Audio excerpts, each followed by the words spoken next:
কেমন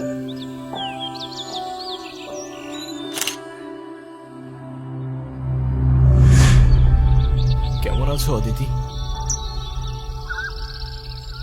জানো তোমায় অনেক মিস করি আমি, প্রতিদিন মিস করি। অদিতি,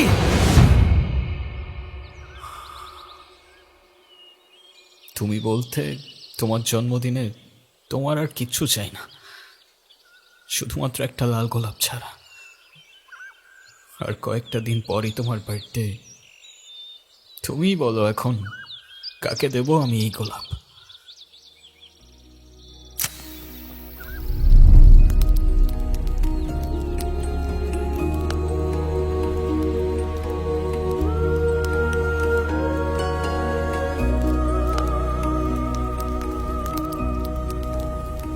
তুমি যখন আমাকে খুব বেশি মিস করবা, তখন এই রিংটা টাচ করে আমার কথা মনে করবা।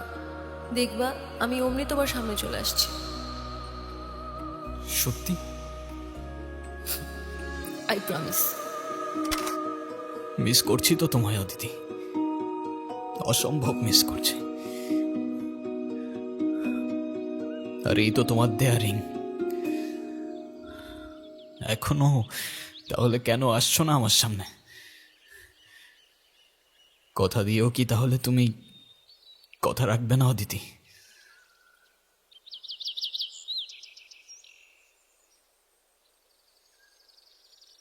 অদিতি আর নাই ভাই, ও তোমার ছেড়ে অনেক দূরে চলে গেছে। বাস্তবতাটা বুঝার চেষ্টা করো। কি শুরু করছো তুমি? না ঠিক মতো খাওয়া দাওয়া করো, না কারোর সাথে যোগাযোগ করো, না কোনো কাজ ঠিক মতো করো। এভাবে করলে কি অদিতি তোমার কাছে ফিরে আসবে? এর চেয়ে ভালো তো তুমি এই দেশ ছেড়ে, এই শহর ছেড়ে অনেক দূরে কোনো জায়গায় চলে যাও। কোথাও যাবো না আমি, এখানেই থাকবো অদিতির কাছে। অদিতি অদিতি অদিতি আর নাই ভাই। চাইলেই সময়ের চাকা বদলানো যায় না বিবেক ভাই। এভাবে আর নিজের কষ্ট দিও না। সন্ধ্যার আগে আগে বাসায় চলে যাও।